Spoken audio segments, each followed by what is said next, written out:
देखिए properties, properties में क्या लिखिएगा, पहला प्रॉपर्टीज में क्या होगा, कलरलेस, कलरलेस गैस होता है ना ये, colourless gas, colourless odourless gas, colourless odourless gas non toxic होता है, colourless odourless gas non toxic. और क्या लिखोगे, colourless gas, odourless gas, non toxic. और लिख सकते हो आप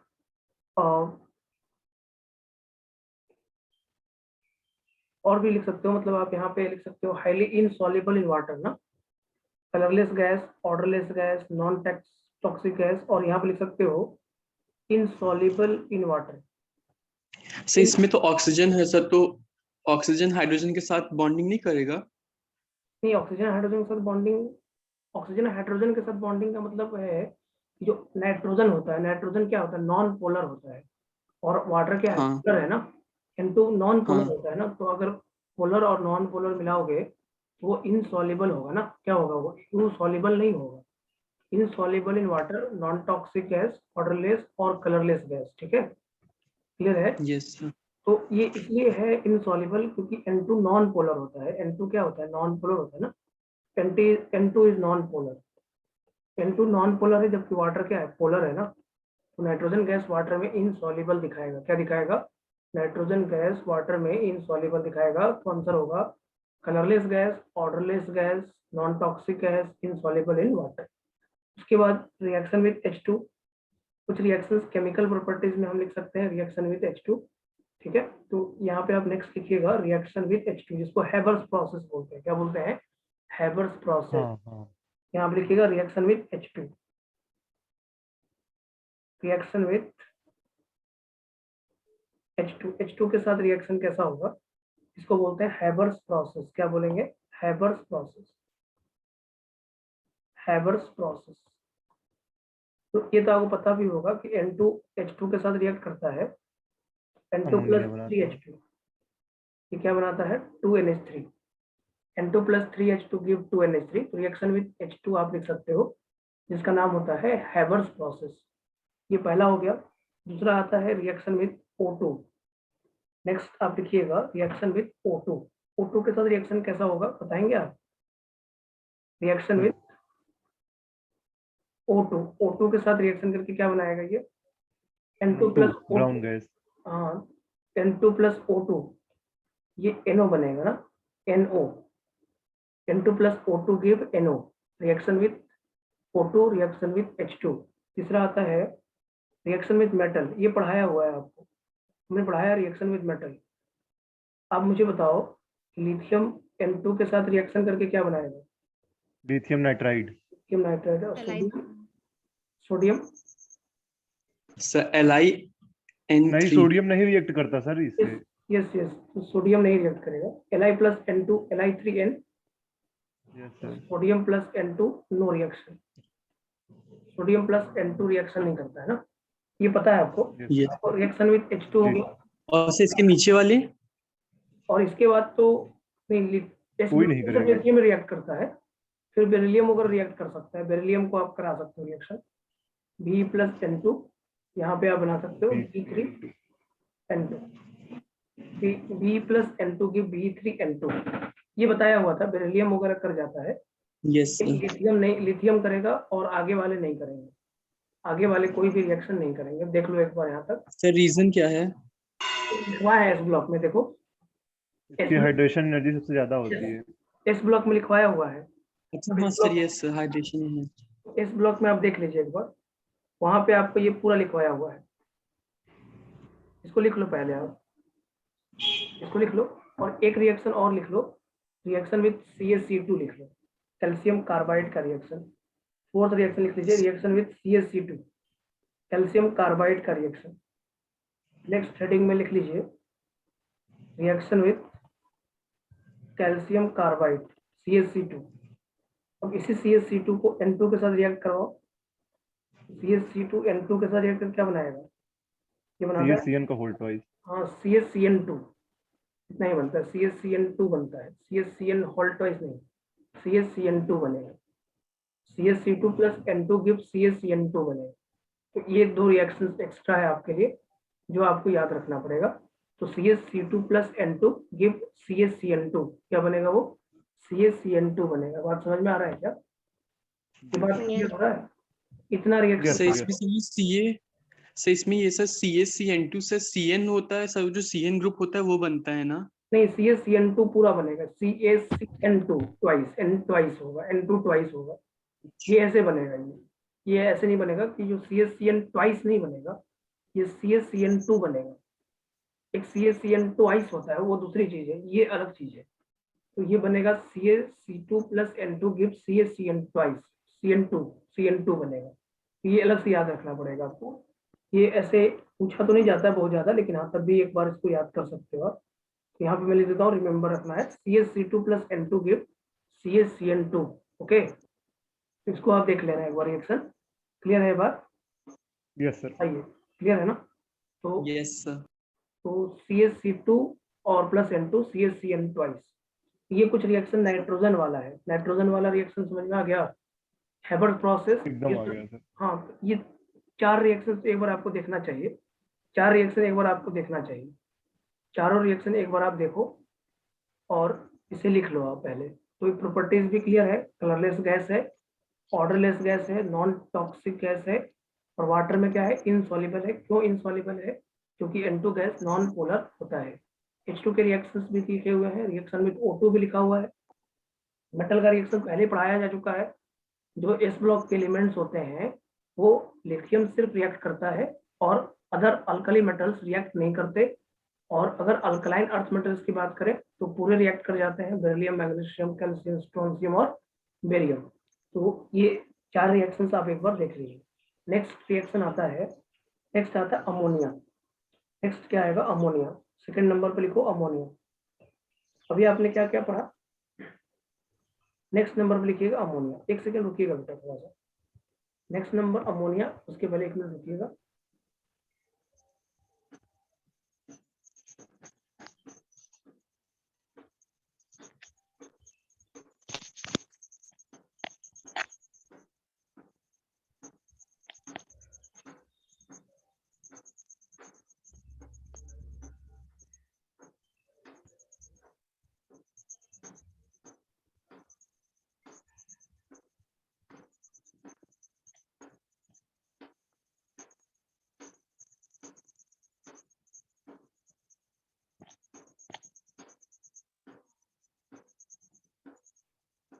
हेलो, समझ पा रहे हो क्या? बोलो। Yes sir. हाँ, ये एक बच्चे का भी फोन आया था मुझे, मेरे पास। ये MiN3 का नाम क्या है बेटा? अच्छा, नाम ठीक हो गया। अभिषेक। अच्छा, अभिषेक थे तुम? सर मेरा अभिषेक कुमार साहू सर, तो मैंने फोन चेंज किया ना सर, तो नाम चेंज करना भूल गया उसमें। कोई बात नहीं, कोई बात, टेंशन नहीं है। तो मैं पूछ रहा था, अंकित जी पूछ रहे थे कि भाई ऐसा ऐसा है, देख लीजिए एक बार। तो ठीक है, कोई बात नहीं। अमोनिया, अमोनिया की बात कर रहे हैं बेटा। सबसे पहले हम प्रिपरेशन ऑफ अमोनिया की बात करेंगे। सबसे पहले किसकी बात करेंगे? Preparation of ammonia. Preparation of ammonia, preparation of ammonia. Ammonia का प्रिपरेशन ना, अमोनिया का प्रिपरेशन में सबसे पहला आप क्या लिख सकते हो? सबसे पहला आप लिख सकते हो एक बार को सीक्वेंस लिख देते हैं, फिर देखते हैं ना। पहला आप ले सकते हो अमोनियम सॉल्ट। क्या ले सकते हो? अमोनियम सॉल्ट, अमोनियम सॉल्ट और प्लस बेस ले सकते हो। इससे क्या बन जाएगा? आपका अमोनिया का प्रिपरेशन होगा। जैसे अमोनियम सॉल्ट ले लो आप, NH4Cl ले लो, ठीक, ये अमोनियम सॉल्ट हो गया। और इसमें क्या ले लो? NaOH ले लो। क्या बनेगा बताओ? क्या बताओ? ये बनेगा NaCl और साथ में NH4OH, ये बनेगा। रिएक्शन हो जाएगा NaCl प्लस NH4OH। ये तो आप लोग बनाओगे ही बनाओगे। अब यही NH4OH जो है ना, ऐसे टूट सकता है NH4 प्लस में और साथ में OH माइनस में। और ये NH4 प्लस जब टूटेगा NH4OH, तो ये बनता है अमोनिया गैस और साथ में क्या बनेगा? Water. Ammonia plus water NH4OH होता है। देख लो एक बार। तो अगर अमोनियम सॉल्ट प्लस बेस लेते हो तो NH4Cl plus NaOH give NaCl plus NH4OH। और यही NH4OH टूटेगा तो क्या बनेगा, NH4 plus plus OH minus, और इसी को जब आप इसको अच्छे से लिखोगे तो ये बन जाएगा ammonia plus water, ammonia plus water. तो ये पहला प्रिपरेशन हो गया, ammonium salt plus base. Clear है, पहला प्रिपरेशन क्लियर है क्या, बोलो। अमोनियम सॉल्ट प्लस बेस, ये तो सिंपल है, NH4Cl plus NaOH, NaCl plus NH4OH, ये टूट जाएगा और इस तरह से अमोनिया गैस प्रिपेयर हो जाएगा। दूसरा आता है, बड़ा इंपॉर्टेंट रिएक्शन होता है दूसरा, खूब पूछा जाता है एग्जाम में, heating of ammonium salt, heating of ammonium salt, ammonium salt in non oxidizing anion, non oxidizing anion, heating of ammonium salt in non oxidizing anion.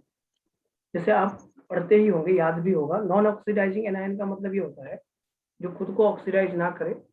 जैसे मान लो NH4 है, NH4 ट्वाइस और कार्बोनेट लिखा हुआ है, NH4 twice carbonate, NH4 2CO3, ये देख रहे हो आप, अमोनियम कार्बोनेट बोलते हैं इसको, क्या बोलते हैं, अमोनियम कार्बोनेट। तो इसको आप जब तोड़ोगे तो क्या लगता है आपको, ये टूट के क्या बनाएगा, ये टूट के बनाएगा ammonia gas plus carbon dioxide और साथ में क्या बनाएगा, वाटर, NH3 गैस बनेगा। देख रहे हो आप, जब NH4 ट्वाइस CO3 और CO3 2 माइनस कैसा है, नॉन ऑक्सीडाइजिंग एनायन है। CO3 2 माइनस कैसा है, देखो CO3 2 माइनस जो है वो कैसा है, नॉन ऑक्सीडाइजिंग एनायन है। देख लो आप, ये कैसा एनायन है, नॉन ऑक्सीडाइजिंग एनायन। अगर ये नॉन ऑक्सीडाइजिंग एनायन है, इसका मतलब ये क्या बनाएगा, अमोनिया गैस बनाएगा प्लस CO2 बनाएगा और प्लस वाटर बनाएगा। ये ध्यान रखना है। जैसे अभी आप थोड़ा सा कंफ्यूज हो सकते थे, जैसे डाइक्रोमेट वाला था, डाइक्रोमेट वाला अगर देखोगे, डाइक्रोमेट वाला रिड्यूस होकर अमोनिया गैस देता है, क्या देता है, सॉरी N2 गैस देता है, वो डाइक्रोमेट वाला याद रखना पड़ेगा। और ये वाला NH4 ट्वाइस CO3 जो होता है, आपको याद होगा शायद, अमोनिया प्लस H2CO3 देता है, अमोनिया प्लस H2CO3, और वही H2CO3 टूट के क्या बनाता है, CO2 प्लस वाटर, है ना। H2 तो अमोनिया प्लस जी सर, प्लस वाटर। उसी तरह से NH4Cl भी आपने पढ़ा होगा कि NH4Cl को जब हीट करते हो तो क्या बनता है, अमोनिया प्लस HCl ना, अमोनिया प्लस HCl। ये रिएक्शन है आपका, जहाँ से हीटिंग ऑफ अमोनियम सॉल्ट होता है, अमोनियम सॉल्ट को हीट करने से क्या बनता है, अमोनिया गैस बनता है। क्या बनता है, अमोनिया गैस बनता है। क्लियर है बात। तो NH4 ट्वाइस CO3 हीट करोगे तो ammonia gas plus CO2 plus water, और NH4Cl को हीट करोगे तो क्या बनेगा, अमोनिया प्लस HCl। ये दो रिएक्शंस एक्स्ट्रा आप याद करो, ये जरूर याद करो क्योंकि ये क्वेश्चन एग्जाम में आता है। बहुत बार ऐसा लिखा रहेगा कि किससे N2 गैस बनेगा, किसकी हीटिंग से N2 गैस बनता है, तो उसमें तो डाइक्रोमेट आपको याद ही है, और उसके बाद सोडियम नाइट्राइट भी याद ही है, नाइट्राइट NaNO2 और NH4 ट्वाइस Cr2O7, उनको हीट करोगे तो अमोनिया गैस बनता है। और बेरियम अजाइड, हाँ, एजाइड को हीट करोगे तब भी अमोनिया N2 गैस बनेगा। अमोनिया गैस का प्रिपरेशन समझ में आ रहा है। तीसरा जी आता सर है जी, हैबर्स प्रोसेस ना, हैबर्स प्रोसेस से भी अमोनिया का प्रिपरेशन होता है। तीसरा होता है हैबर्स प्रोसेस, ये खूब पढ़े हो आप। हैबर्स प्रोसेस तो आपको पता है कि N2 plus 3H2 give 2NH3, ये होता है ना हैबर्स प्रोसेस। हैबर्स प्रोसेस से भी अमोनिया मैन्युफैक्चर होता है। इंडस्ट्रीज में हैबर्स प्रोसेस से अमोनिया को प्रिपेयर किया जाता है, इंडस्ट्रीज में हैबर्स प्रोसेस यूज होता है। तो अमोनिया का लार्ज स्केल पे प्रिपरेशन हैबर्स प्रोसेस से ही होता है।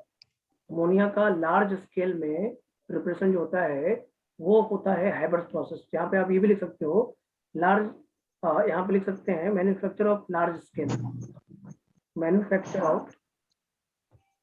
ऑफ लार्ज स्केल,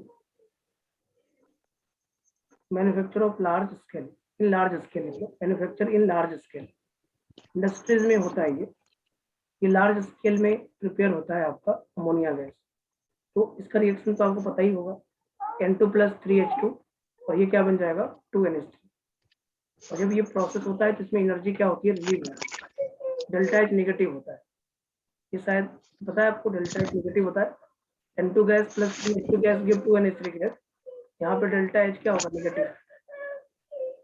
तो अमोनिया गैस का प्रिपरेशन देख लो एक बार। अमोनिया गैस का प्रिपरेशन है manufacture in large scale, N2 plus 3H2 give 2NH3, delta H negative है।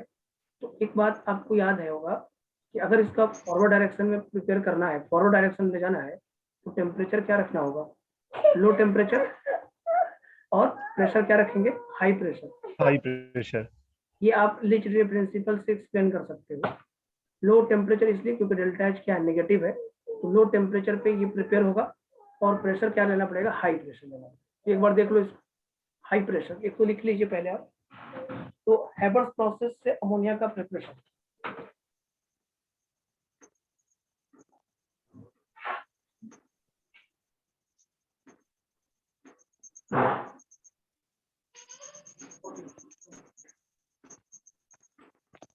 हैबर्स प्रोसेस से अमोनिया का प्रिपरेशन देख रहे हो आप, क्लियर हो रहा है?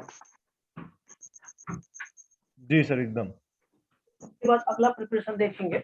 अगला प्रिपरेशन लिखिएगा, ये बहुत इंपॉर्टेंट प्रिपरेशन भी होता है ऐसे तो।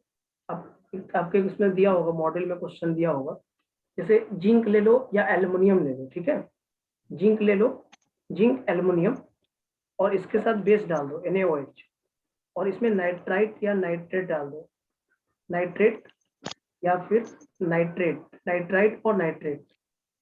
इससे जो प्रिपरेशन होता है वो होता है, ये होता है Na2ZnO2 या फिर NaAlO2, सोडियम मेटा एल्यूमिनेट ना, और sodium Meta zincate, sodium Meta zincate, sodium Meta aluminate, और साथ में बनता है अमोनिया गैस। साथ नाइट्राइट का मतलब NO2 माइनस है, और नाइट्रेट का मतलब NO3 माइनस है, तो Na2ZnO2 NaAlO2 plus ammonia gas बनता है, अमोनिया गैस। ओके, ये बात समझ लो एक बार, ये रिएक्शन इंपॉर्टेंट होता है। देखो आपको पता है कि जो एल्युमिनियम होता है वो एम्फोटेरिक होता है, जब ये बेस के साथ रिएक्ट करेगा तो क्या बनाएगा, सोडियम मेटा एल्यूमिनेट, और नाइट्राइट क्या है, NO2 माइनस है, और ये नाइट्रेट क्या है, NO3 माइनस है, तो ये रिड्यूस हो जाएगा, NO2 माइनस रिड्यूस होकर कहाँ जाएगा, अमोनिया गैस में, चाहे वो नाइट्रेट हो चाहे वो नाइट्राइट हो, ये दोनों अमोनिया गैस बनेगा। तो इंपॉर्टेंट लिख के इसको याद करो, जिंक एल्युमिनियम ले लो, NaOH ले लो, नाइट्राइट या नाइट्रेट ले लो, फॉर्मेशन होगा सोडियम मेटा एल्यूमिनेट या सोडियम मेटा जिंकेट और प्लस अमोनिया गैस। तो ये इंपॉर्टेंट रिएक्शन करके स्टार लगा के याद करना होगा, ये स्टार लगा के याद कर लीजिए आप। इसके बाद 5वां नंबर पे होता है, ये भी इंपॉर्टेंट रिएक्शन है 5 नंबर में, यूरिया की हाइड्रोलिसिस, हाइड्रोलिसिस ऑफ यूरिया। अगर आप यूरिया को हाइड्रोलिसिस कराओगे तब भी आपको अमोनिया गैस मिलेगा। क्या होता है, हाइड्रोलिसिस ऑफ यूरिया। यूरिया का फॉर्मूला आपको पता है, NH2CONH2, और इसमें वाटर जोड़ दो तो ये क्या बन जाएगा, अमोनिया गैस, और प्लस में क्या हो जाएगा, कार्बन डाइऑक्साइड। ये पता है, ये क्लियर है। NH2CONH2 अब यूरिया होता है, यूरिया की हाइड्रोलिसिस करोगे तो क्या बनेगा, ammonia gas plus carbon dioxide. ये यूरिया की हाइड्रोलिसिस है, ये भी NCERT में गिवन है, आप देखिएगा। तो यूरिया की हाइड्रोलिसिस से भी क्या बनता है, अमोनिया गैस बनता है। और 6 नंबर में होता है, अगर कोई मेटल नाइट्राइड है और उसका रिएक्शन वाटर के साथ करा दो तभी अमोनिया गैस बनता है, ये पहले भी पढ़ा चुके हैं हम।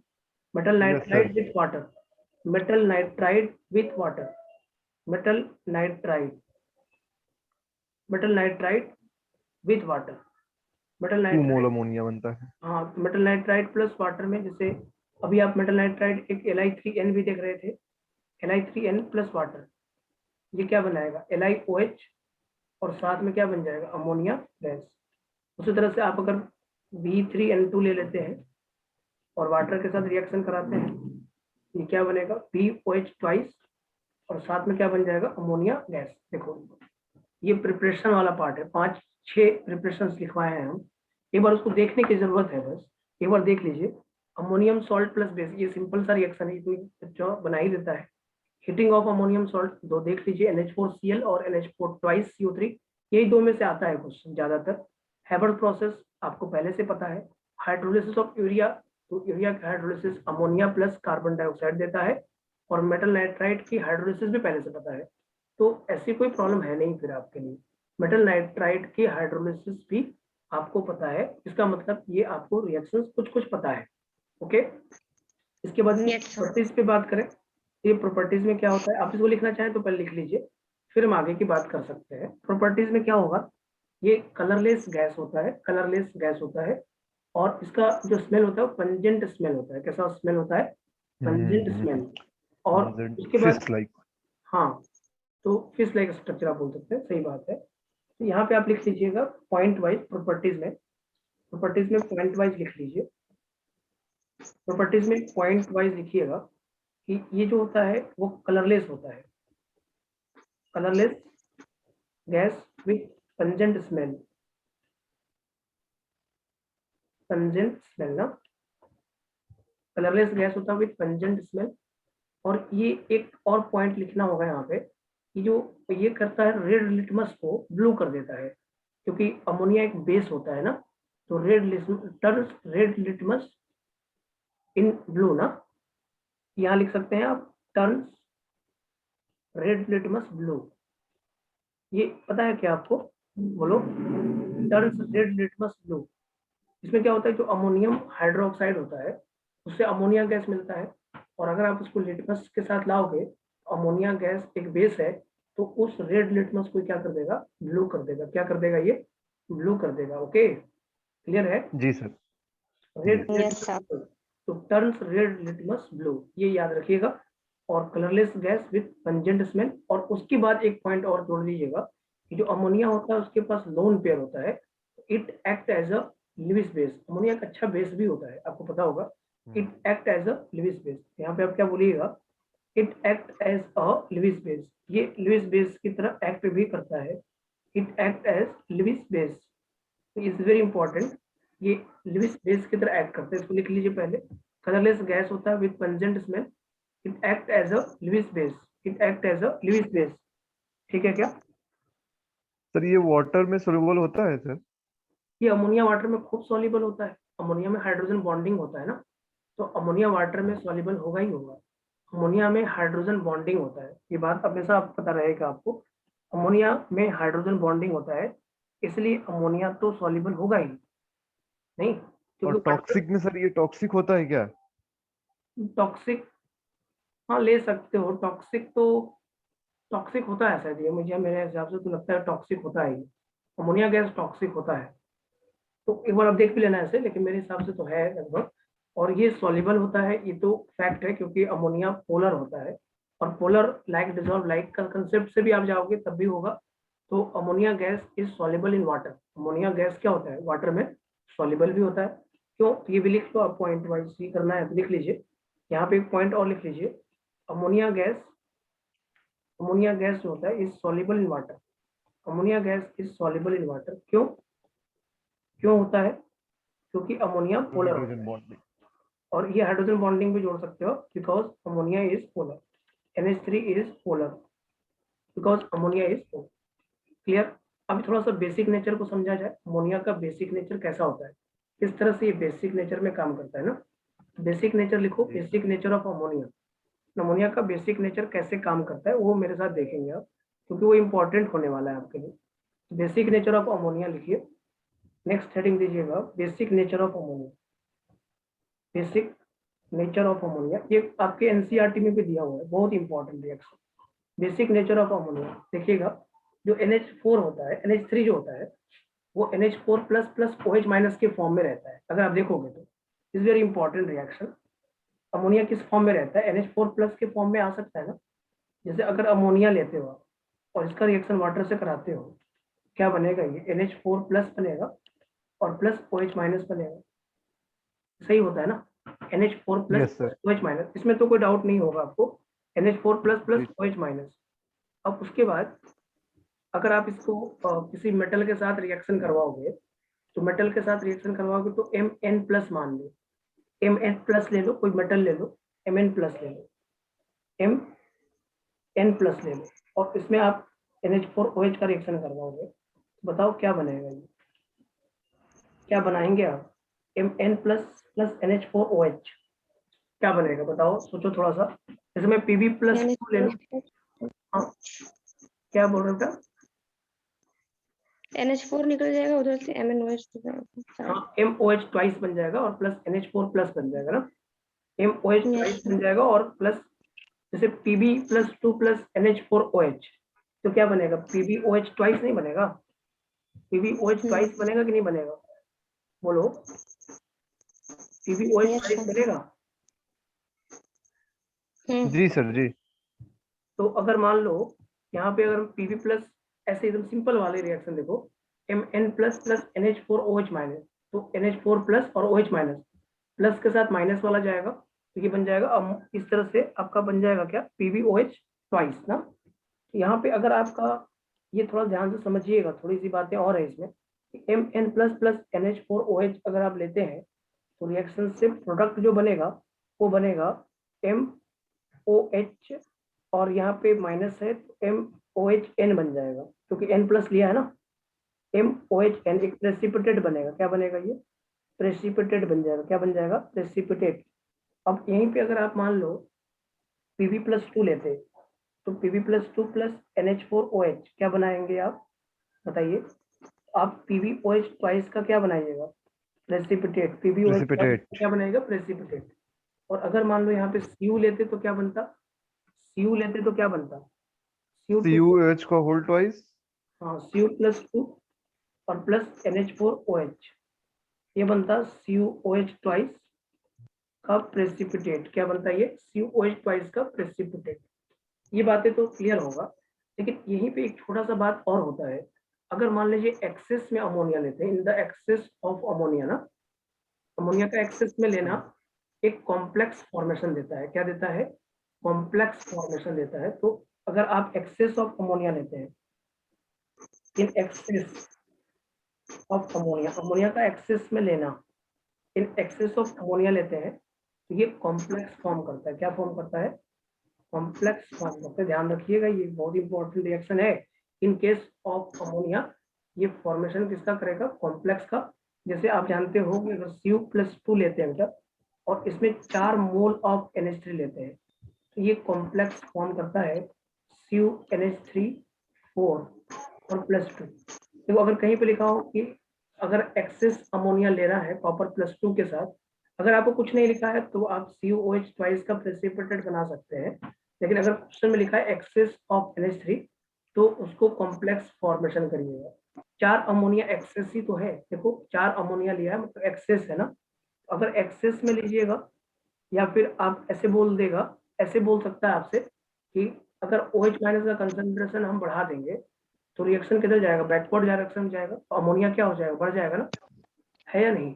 अगर ऐसे बोला जी जाए सर कि जी। कंसंट्रेशन ऑफ OH माइनस ज्यादा ले रहे हैं हम, high concentration of OH minus ले रहे हैं, तो इसका मतलब रिएक्शन किधर चला जाएगा, बैकवर्ड में, तो बैकवर्ड अमोनिया साइड। बढ़ जाएगा। अमोनिया क्या हो जाएगा, एक्सेस में हो जाएगा। जब अमोनिया एक्सेस में होगा तो वो कॉम्प्लेक्स फॉर्म करेगा। क्या फॉर्म करेगा, कॉम्प्लेक्स। ये ध्यान रखिएगा, Cu2 plus plus 4 NH3 give CuNH3 4 plus 2 करेगा, ठीक है, इन द एक्सेस ऑफ NH3।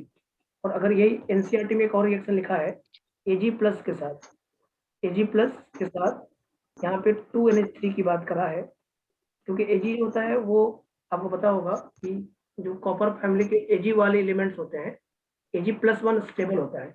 और वर्नर्स थ्योरी के बेसिस पे आपको बताया गया है कि प्लस 1 के साथ कोऑर्डिनेशन नंबर 2 होता है और प्लस 2 के साथ कोऑर्डिनेशन नंबर 4 होता है। ये बात आपको पहले ही बताया जा चुका है। तो यहाँ से जो कॉम्प्लेक्स बनेगा वो क्या बनेगा, AgNH3 ट्वाइस, AgNH3 ट्वाइस, और यहाँ पे क्या होगा, प्लस। तो ये इन एक्सेस ऑफ अमोनिया है, कॉम्प्लेक्स फॉर्मेशन होगा Cu2 प्लस प्लस 4 NH3। अगर एक्सेस अमोनिया लिखा है, अगर अमोनिया एक्सेस में लिखा है तो कॉम्प्लेक्स फॉर्म होता है। क्या होता है, कॉम्प्लेक्स का फॉर्मेशन होता है। ध्यान रखने वाली बात तो है, याद रहेगा। और जो भी कॉम्प्लेक्स जी सर। फॉर्मेशन करते हैं वो डी ब्लॉक के ही मेटल्स करते हैं, ज्यादातर डी ब्लॉक के ही मेटल्स करते हैं, क्योंकि अमोनिया एक अच्छा बेस है तो उसको अच्छा लिविस एसिड भी चाहिए ना। और अच्छा लिविस एसिड कौन होगा, जो डी ब्लॉक के मेटल्स होंगे वो अच्छा लिविस एसिड होगा। तो Lewis acid plus Lewis base combine to form complex ना, Lewis acid plus Lewis base combine to form a complex. और अगर एक्सेस में नहीं लिखा है, डायरेक्ट ऐसे लिखा है Pb प्लस 2 प्लस NH4OH या Cu प्लस 2 प्लस NH4OH, तो CuOH ट्वाइस बना दीजिएगा। क्या बनाइएगा, CuOH ट्वाइस। एक्सेस में ध्यान रखना है, कॉम्प्लेक्स फॉर्म होता है, इंपॉर्टेंट रिएक्शन है, इंपॉर्टेंट रिएक्शन है, जरूर याद रखिए, क्योंकि क्वेश्चन इसमें आता है, इससे क्वेश्चन आता है, NCERT में भी गिवन है, जरूर पूछेगा आपसे, ठीक है। इसमें कुछ बातें और लिख देता हूं मैं, ऐसे NCERT में वो लाइन नहीं लिखी गई है। जैसे आयरन होता है, मैग्नीज होता है और मरकरी होता है, वो अमोनिया के साथ कॉम्प्लेक्स नहीं बनाते हैं। आयरन, मैग्नीज और Hg HG, Fe और HG, Fe और Mn। यहाँ लिख लीजिए, थोड़ा सा पॉइंट है, Fe, Mn and Hg do not form complex with ammonia. Fe, Mn and Hg do not form complex, ये एनसीईआरटी में लिखा है तो आपसे पूछेगा भी नहीं, with ammonia. Fe, Mn and Hg do not form complex with ammonia. ये इतने पॉइंट्स हैं बेटा, ये देख लीजिए आप।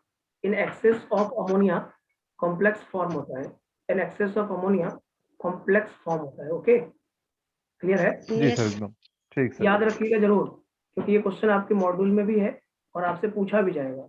और एक रिएक्शन और भी होता है जिससे अमोनिया का रिएक्शन HCl से करवा दो। क्या करवा दो? अमोनिया का रिएक्शन HCl से करवा दो। अगर अमोनिया HCl से रिएक्ट करेगा तो व्हाइट फ्यूम्स देता है। क्या देता है? NH4Cl।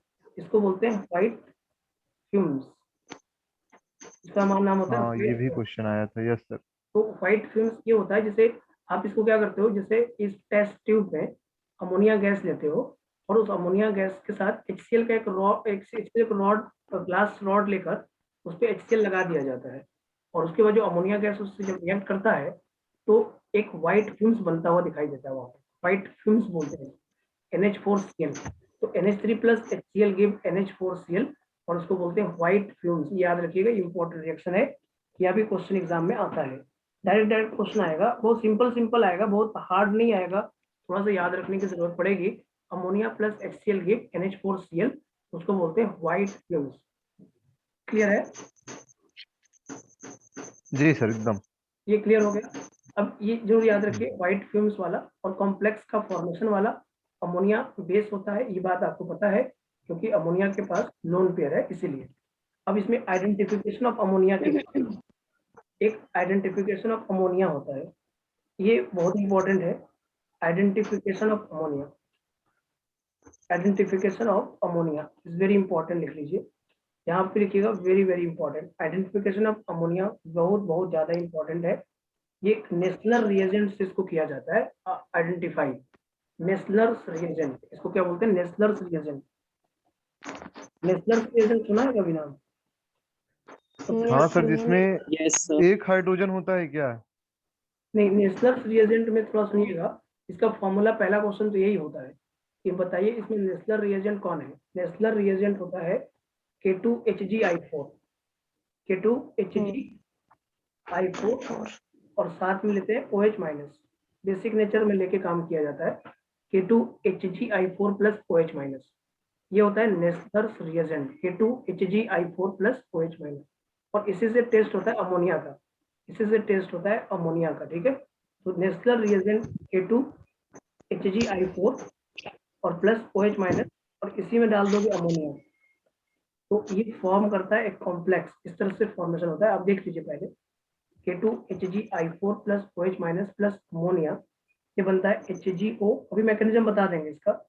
HgNH2I, HgNH2I, HgO, HgNH2I, इसको सही से लिख देते हैं। और ये बनता है, ये ब्राउन पीपीटी बनता है। देखो HgO, HgNH2I, ये बेस होता है और इसको बोलते हैं ब्राउन पीपीटी बनता है। ब्राउन प्रेसिपिटेट बनता है, ब्राउन कलर का बनता है। ये ब्राउन प्रेसिपिटेट इसको बोलते हैं आयोडाइड ऑफ मिलन्स बेस बोलते हैं। आयोडाइड ऑफ मिलन्स बेस बोलते हैं, इसका नाम होता है iodide of Millon's base. Millon's बोलते हैं, Millon's, MILLON, Millon's base, iodide of Millon's base, HgO, HgNH2I। देखिए एक बार, सब लोग देखिए, ये बहुत ज्यादा इंपॉर्टेंट है। एक तो पहला क्वेश्चन यही होता है, देखो सिंपल क्वेश्चन पूछता है। पहला तो बोलता है कि नेशनल रिएजेंट क्या है, तो आंसर है K2HgI4 प्लस OH माइनस। अब बोलेगा कि अमोनिया के टेस्ट में जो अमोनिया के टेस्ट करते हैं तो उससे जो प्रेसिपिटेट बनता है उसका नाम उस कौन सा कलर का होता है, तो वो आंसर है ब्राउन प्रेसिपिटेट। और एक और पूछ सकता है कि जो फॉर्मेशन होता है उसको क्या बोलते हैं, आंसर होगा आयोडाइड ऑफ मिलन्स बेस। ये याद रखिएगा, इतना देख लीजिए पहले। ठीक है क्या? ये बात समझ में आ रहा है? यस सर, आ रहा आयोडाइड है। Of Milan Yes, base sir. बोलते हैं, आयोडाइड ऑफ मिलन बेस। और ये ब्राउन पीपीटी होता है, तो क्या होता है, ब्राउन पीपीटी होता है। थोड़ा सा मैं मैकेनिज्म भी आपको सिखा देता हूँ, ये प्रोडक्ट कैसे बना होगा। एक बार मेरे साथ मैकेनिज्म भी देख ही लो आप, कि अगर HgO है, HgNH2I है, तो ये कैसे बना होगा ब्राउन पीपीटी। ये याद करिएगा, नेशनल रिएजेंट से अमोनिया आइडेंटिफाई किया जाता है। कैसे अमोनिया आइडेंटिफाई होता है, नेशनल रिएजेंट से। तो पहला क्वेश्चन क्या होगा, 3 क्वेश्चन बनता है बस। एक पहला क्वेश्चन होगा, नेशनल रिएजेंट कौन सा, फॉर्मूला क्या है, K2HgI4 + OH-। दूसरी बात बोलेगा, अमोनिया के टेस्ट में कौन सा प्रेसिपिटेट बनता है, तो आपको बोलना है ब्राउन प्रेसिपिटेट बनता है। इसको क्या कहते हैं, इसका नाम क्या होता है, तो आयोडाइड ऑफ मिलन बेस कहते हैं इसको, iodide of Milan base. Formula कभी कभी पूछता है, ऐसे नहीं पूछने की संभावना है। एक बार मैकेनिज्म देखना चाहो देख लो, ऐसे मैकेनिज्म की जरूरत भी नहीं होगा आपको, और तब भी आप देख लो। जो हमारे पास मरकरी है वो कैसा है, Hg+2 है। कैसा है मरकरी, Hg+2 है। और हमारे पास बेस जो है वो कौन सा है, NH4+ वाला है ना। क्या दोनों प्लस प्लस रिएक्ट कर पाएगा, क्या दोनों No, plus sir. Plus react कर पाएगा, नहीं कर पाएगा ना। इसका मतलब इसमें कुछ बातें और करनी पड़ेगी। इसको क्या करते हैं, NH4+ को OH- के साथ ले आते हैं। जैसे OH- के साथ लाओगे अमोनिया गैस बन जाएगा, ये Yes, sir. Hg+2 ammonia gas आ जाता है। और अमोनिया गैस के साथ Hg+2 की पोलराइजिंग पावर क्या होगी, ज्यादा होगी। इसको पोलराइज करने लगेगा, इसको क्या करेगा, पोलराइज करेगा। जैसे इसको पोलराइज करेगा तो ये हाइड्रोजन यहाँ से टूट के चला जाएगा, और ये बन जाएगा HgNH2-, HgNH2-, HgNH2-। देख रहे हो आप, ये क्या बनेगा, HgNH2-, Hg+2 और NH2 पोलराइजेशन होगा, और हाइड्रोजन निकल के जाएगा, तो क्या बनेगा, HgNH2-, HgNH2-। Okay, HgNH2-। तो यहीं पे I, यहाँ पे 2+ भी रहेगा, Hg2 + NH2-। और यहीं पे I- को जोड़ दोगे तो चार्ज की बैलेंसिंग के बेसिस पे ये क्या बन जाएगा, HgNH2I। NH2I.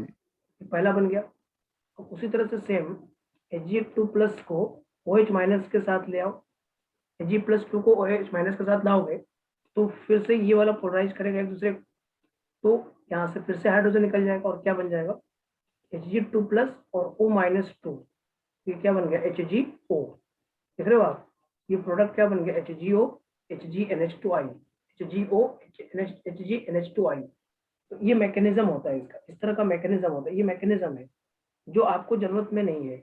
आप मैकेनिज्म याद क्यों करोगे, मैकेनिज्म एक बार समझने के लिए प्रोडक्ट को था, कि अगर हम नेशनल रिएजेंट में अमोनिया गैस डालते हैं तो क्या बनता है, उसको बोलते हैं base, iodide of Milan base बोलते हैं उसको, मिलन बेस। और ये प्रेसिपिटेट कैसा होता है, ब्राउन होता है। ये जरूर याद रखिए, क्योंकि ये पूछा जाएगा आपसे कि नेशनल रिएजेंट से जो अमोनिया का हम डिटेक्शन करते हैं, आइडेंटिफिकेशन करते हैं, उसमें कौन सा प्रेसिपिटेट बनता है, तो बोलना है ब्राउन प्रेसिपिटेट बनता है। और उस बेस का नाम क्या होता है, तो आयोडाइड ऑफ मिलन बेस होता है। ये 3 क्वेश्चन बनता है। पहला क्वेश्चन क्या बनेगा, नेशनल रिएजेंट क्या है, नेशनल रिएजेंट क्या है, आंसर है K2HgI4 + OH-। दूसरा क्वेश्चन बनता है कि इसमें जो अमोनिया का आइडेंटिफिकेशन करते हैं उसमें प्रेसिपिटेट क्या बनता है, तो आंसर है ब्राउन प्रेसिपिटेट बनता है। उसके बाद इस बेस को क्या बोलते हैं, आयोडाइड ऑफ मिलन बेस बोलते हैं। क्लियर, इतनी बात समझ में आ गया आपको, तो ये जरूर याद Yes, रखिए। sir. तो ये एक नेशनल रिएजेंट से अमोनिया का आइडेंटिफिकेशन है। ओके, ये भी एनसीईआरटी में दिया हुआ है, इसलिए पढ़ना बहुत जरूरी है आपके लिए, क्योंकि ये नहीं पढ़िएगा तो फिर दिक्कत हो जाएगा, क्योंकि बहुत संभावना होगा कि क्वेश्चन आ जाए। डायरेक्ट क्वेश्चन है, 3 ही बनेगा क्वेश्चन जो आपकी कॉपी में मैंने बोला है। ठीक है, चलिए नेक्स्ट पॉइंट पे आइए। अब बात करते हैं ऑक्साइड्स ऑफ नाइट्रोजन की। किसकी बात करने जा रहे हैं, ऑक्साइड्स ऑफ नाइट्रोजन की। किसकी बात करने जा रहे हैं, ऑक्साइड्स ऑफ नाइट्रोजन की, नाइट्रोजन की ऑक्साइड्स। अब देखिएगा आपके एनसीईआरटी में खूब अच्छे से दिया है, 2 टेबल बना के दिया है, 2 टेबल बना हुआ है। अपने एनसीईआरटी में भी आप जाके देखिएगा।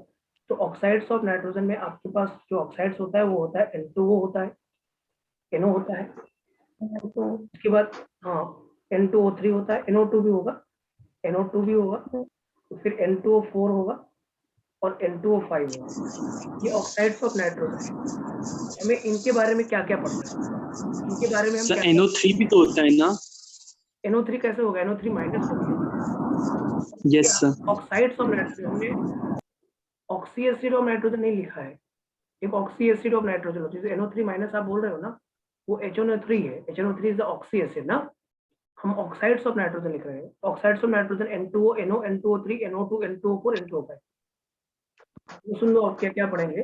अब अगर आप आज जाके देखिएगा, आज जाके NCERT देखिएगा, उसमें एक पहला कॉलम बना हुआ है, पहला कॉलम में इसका प्रिपरेशन लिखा हुआ है, इसका केमिकल नेचर कैसा है वो लिखा हुआ है, और इसके ये मैग्नेटिक बिहेवियर क्या शो करता है, मैग्नेटिक नेचर क्या होता है इसका, मतलब फिजिकल नेचर, फिजिकल स्टेट भी लिखा हुआ है, ये सॉलिड लिक्विड गैस क्या होता है, एसिडिक बेसिक क्या होता है, इसके बारे में है, और इसका प्रिपरेशन भी लिखा हुआ है। और उसके बाद अगला कॉलम में क्या किया है, इसका स्ट्रक्चर बनाया हुआ है, अगले कॉलम में 2 कॉलम दिया हुआ है, आप देखिएगा जाकर, तो इसके स्ट्रक्चर्स ये सब बताएंगे आपको, प्रिपरेशन भी, स्ट्रक्चर भी, नेचर भी, और पैरामैग्नेटिक डायमैग्नेटिक क्या है वो सब कुछ। तो यहाँ पे पहले तो नाम जानते हैं, इसका नाम क्या होता है, N2O का नाम होता है nitrous acid, nitrous oxide, sorry, इसका नाम होता है नाइट्रस ऑक्साइड। क्या नाम सुना है कभी आप?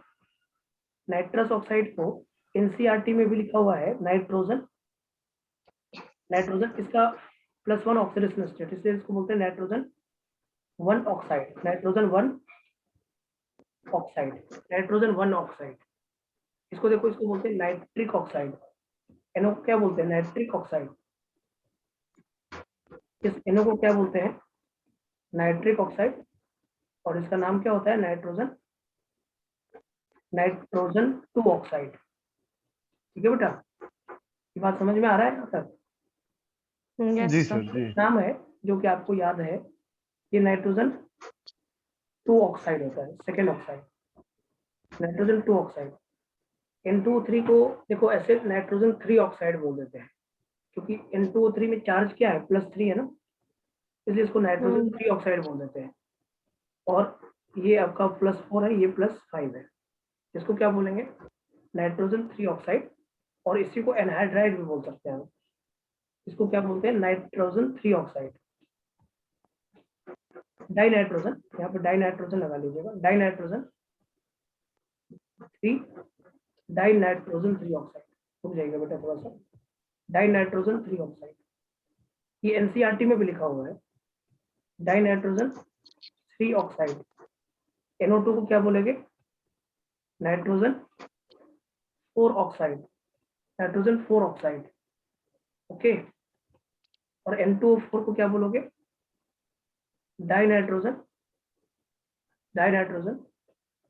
4 ऑक्साइड, और N2O5 को क्या बोलोगे, डाई नाइट्रोजन 5 ऑक्साइड। ये NCERT में ऐसे नाम दिया हुआ है। तो N2O और NO, N2O का नाम क्या है, नाइट्रस ऑक्साइड, और NO का मतलब क्या है, nitric oxide. N2O3 dinitrogen 3, nitrogen 4, dinitrogen 4 और डाइनाइट्रोजन 5। ये कुछ नेमिंग करी गई है, इस तरह से नेमिंग कर दिया गया है जिससे कि आपका ये नेम तो आसान है, नेम में कोई दिक्कत भी ना होगा आपको, बताइए नेम में कोई दिक्कत है? ऑक्साइड्स सर इसमें ये थोड़ा बता दीजिए, अस और इक वाला थोड़ा लिख दीजिए, कब इसका नेमिंग लास्ट में लगाते हैं सर? देखो यहाँ पे अस और इक वाला तो जो कहानी है वो तो एसिड में आता है, अस और इक वाला कहानी एसिड में आता है, जैसे HNO2 अस एसिड होता है और HNO3 इक एसिड होता है। इसमें आपको अस और ऑक्साइड और इक ऑक्साइड है, ये अलग से आपको याद रखना पड़ेगा। इक और अस का ऑक्साइड का कोई अलग से फॉर्मूला नहीं होता है, अलग से नाम नहीं होता है। तो N2O को नाइट्रस ऑक्साइड और NO को नाइट्रिक ऑक्साइड बोलते हैं, नाइट्रस एंड नाइट्रिक। और अगर आप सर इनके नेमिंग में कुछ होता है ना सर कॉन्सेप्ट की, अगर जैसे मतलब कुछ आ जाए तो अस लगा देते हैं, अगर वो आ जाए एसिड तो में इक होता लगा है, देते वो हैं। एसिड में होता है, एसिड में होता है। HNO2 में अस एसिड होता है, जैसे H2SO3 होता है, सल्फ्यूरस होता है, H2SO3 होता है तो सल्फ्यूरस, और H2SO4 होता है तो सल्फ्यूरिक, ऐसे होता है ना। तो वो एसिड में होता है, ये ऑक्साइड में नहीं होता है। ऑक्साइड में अस और इक के लिए अभी आप इतना ही बस कर सकते हो कि N2O को अस ऑक्साइड बोलते हैं, एसिड नहीं है ये। और NO को क्या है, नाइट्रिक ऑक्साइड बोलते हैं, नाइट्रिक ऑक्साइड बोलते हैं। ऑक्साइड का अलग से कोई रूल नहीं होता, अलग से कोई नहीं होता है, तो ये आपको अलग से याद करना पड़ेगा, नेम है आपका। N2O को ठीक नाइट्रस सर। ऑक्साइड, वो अस और इक वाला एसिड के लिए होता है, अस और इक के लिए, एसिड के लिए होता है और किसी के लिए नहीं होता है। तो ये N2O को नाइट्रोजन 1 ऑक्साइड, NO को नाइट्रोजन 2 ऑक्साइड, ये एनसीईआरटी में भी दिया हुआ है ऐसे सेम नेम। नाइट्रस और नाइट्रिक ऑक्साइड एनसीईआरटी में नहीं दिया हुआ है, उसमें लिखा है nitrogen 1 oxide, nitrogen 2 oxide, dinitrogen 3 oxide, nitrogen 4 oxide, dinitrogen 4 oxide और डाइनाइट्रोजन 5 ऑक्साइड। इस तरह से आपका दिया हुआ है, आप एक बार देख भी सकते हैं। नेक्स्ट आता है, इसी के बारे में थोड़ी बातें और करना है, तो N2O का प्रिपरेशन देख लेते हैं। सभी का प्रिपरेशन बारी बारी से देखते हैं। तो नंबरिंग कर लीजिए, इसको फर्स्ट नंबर दे दीजिए, इसको सेकंड नंबर दे दीजिए, इसको थर्ड नंबर दे दीजिए, इसको फोर्थ नंबर दे दीजिए, इसको फिफ्थ नंबर दे दीजिए, इसको सिक्स नंबर दे दीजिए। तो फर्स्ट का प्रिपरेशन देख लीजिए। प्रिपरेशन कैसे होगा? प्रिपरेशन में अगर हम फर्स्ट के लिए देखें प्रिपरेशन, तो ये N2O हमने कल भी बनाया था, आपको याद होगा। हमने बोला था कि जब आप NaNO3 को हीट करते हैं, याद आ रहा है? Yes sir, yes sir. Heat करते हैं तो ये बनता है N2O N2O और प्लस Na2O। ये बताया था हमने, N2O बनता है। आपको पिछले क्लास में बताया था कि अगर NaNO2 को हिट करोगे तो N2 बनता है और NaNO3 को हिट करोगे तो N2O बनता है। इसको याद करने का कुछ और तरीका भी आप डाल सकते हो, और भी डाल सकते हो। आप NaNO3 हिट करोगे तो N2O प्लस Na2O बनता है। ये आपको याद करना होगा, सोडियम नाइट्रेट को हिट करने से ये बनता है। क्लियर है? बोलो। और जी सर। हाँ, और अमोनियम नाइट्रेट को भी हिट करने से ये बन सकता है। NH4NO3 को भी हिट करोगे, NH4NO3 को भी हिट करते हैं, तब भी ये N2 ही बनता है और प्लस वाटर बनता है, N2 प्लस वाटर। NH4NO3 को हिट करोगे तो N2 प्लस वाटर बनेगा। और इसका ट्रिक होता है ऐसे, देखो इस नाइट्रोजन पे -3 है और इस नाइट्रोजन पे +5 है, तो -3 + 5 का एवरेज ले लो, तो ये कितना आ जाएगा? 1 आ जाएगा। -3 + 5 का एवरेज प्लस N2O बनेगा, यहाँ पे +1 आ रहा है, देखो इसलिए +1 हो रहा है। एक तो तरीका यहाँ पे ट्रिक के माध्यम से होता है, लेकिन अब तब भी याद करना पड़ेगा। अगर हम अमोनियम नाइट्रेट को हिट करें तब भी N2O बनता है, सोडियम नाइट्रेट को हिट करें तो भी N2O प्लस Na2O बनता है ना। तो ये गलत हो गया, NaNO3 को हिट करने से नहीं बनेगा, सॉरी ये मिस्टेक हो गया है। NaNO3 को हिट करने से नहीं बनेगा, ये गलत है। सिर्फ सोडियम को हिट करने से। ऊपर में ऐसा हमने गलत लिखवा दिया था, एक बार देख लो तो। एक बार वहां पे सोडियम नाइट्रेट लिख दिया था ना, अमोनियम नाइट्रेट होना चाहिए वहां पे। एक बार आप अपने प्रिपरेशन में नाइट्रोजन के प्रिपरेशन में आओ थोड़ा सा, और नीचे है सर, नीचे। नाइट्रोजन के प्रिपरेशन में आइए, और नीचे होगा ना, एक sir second. Preparation of die nitrogen. हाँ, प्रिपरेशन ऑफ डाई नाइट्रोजन में NaNO2 वाला तो ठीक था, यहाँ पे NH4NO3 लिखिएगा, यहाँ पे NH4NO3 लिखिएगा, NH4NO3 लिख लीजिएगा, ठीक है बेटा। वो NaNO3 नहीं होता है, NH4NO3 होता है, क्योंकि ये NaNO3 वाला रिएक्शन तो वहां पे था एस ब्लॉक में, याद करो। नाइट्रेट को हिट करने वाला है आपका था, वो NaNO2 बनता है, NaNO2 बनता है ना। जी सर। NH4NO3 लिखिएगा बेटा, यहाँ पे ठीक कर लीजिएगा उसको। NH4NO3 को हिट करेंगे तो N2O प्लस वाटर बनता है। तो ये रिएक्शन आपका पहला प्रिपरेशन हो गया, ये सही से लिख लीजिए आप। NH4NO3 को हिट करोगे तो N2O प्लस वाटर बनता है। क्या बनता है? N2O plus water. पहला प्रिपरेशन हो गया, याद रखिएगा, ये इंपॉर्टेंट रिएक्शन है, बहुत इंपॉर्टेंट है, बहुत बार एग्जाम में आता है। NH4NO3 हिट करोगे तो N2O प्लस वाटर। दूसरा आ जाओ, दूसरे में NO बनाना है। NO बनाने के लिए आगे रिएक्शन और पढ़ाया जाएगा इसको आपको। दूसरे में जब आप कॉपर और प्लस डाइल्यूट HNO3 लेते हो, क्या लेते हो? डाइल्यूट HNO3 जब आप लेंगे, कॉपर प्लस डाइल्यूट HNO3, तो ये N2O बनता है। N2O, copper plus dilute HNO3 लोगे तो N2O बनता है, और कॉपर प्लस ये 2 में NO2 ट्वाइस बन जाता है, CuNO2 ट्वाइस। इसको लिख लीजिए पहले, बहुत इंपॉर्टेंट ये भी है।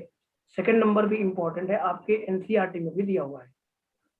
तो NO बनता है, यहाँ पे NO लिखिएगा, सॉरी यहाँ पे NO लिखिएगा, NO का प्रिपरेशन है ना ये।